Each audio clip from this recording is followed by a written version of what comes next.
Bayside family, good morning. My name is Caine. I'm one of the pastors here on staff, and I want to share a brief devotional with you this morning that relates to the series that we've been in called Fixer Upper. During this series, we've talked about producing the fruit of the Spirit in our lives, and we're told in Galatians chapter 5 that if we're going to be producing the fruit of the Spirit, love, joy, peace, patience, kindness, and goodness, that we have to be people who walk by the Spirit.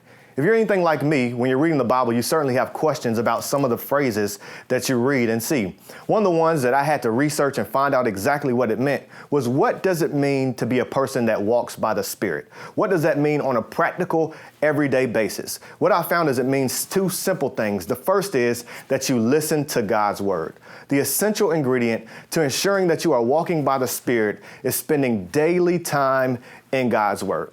As we're in the beginning of the year, hopefully you begin a routine where you started doing something new in your life. And one of the practices I believe that can transform your life and help you walk by the Spirit is to spend time in God's word each and every day.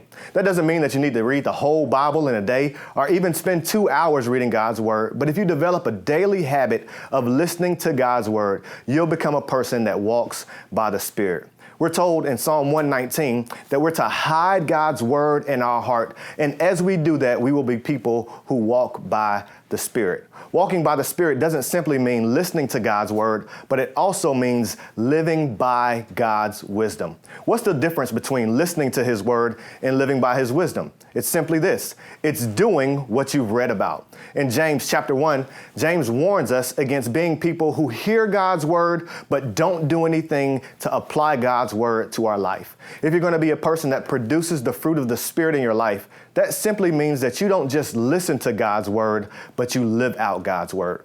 In James chapter 1, James tells us that those who are doers of God's word are the ones who walk by the Spirit. My challenge to you today is not simply to listen to God's word, but to live out that wisdom as well. In that same chapter, James chapter 1, he says people who listen to God's word but do nothing about it are just like folks who look in the mirror but don't make any adjustments. Certainly before you left your house this morning, you looked in the mirror, and when you looked in the mirror, you made adjustments based upon what you saw.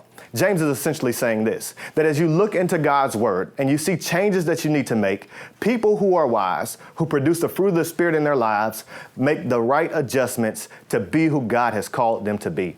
During this season of your life, if you're going to produce fruit, it means that you have to live by God's word and do what his word tells you to do. Don't just be a hearer of God's word, but do what it says each and every day. Then you will walk by the Spirit. It's not that simple. Listen to his word, live by his wisdom. Then you will produce fruit. Thank you so much for tuning in.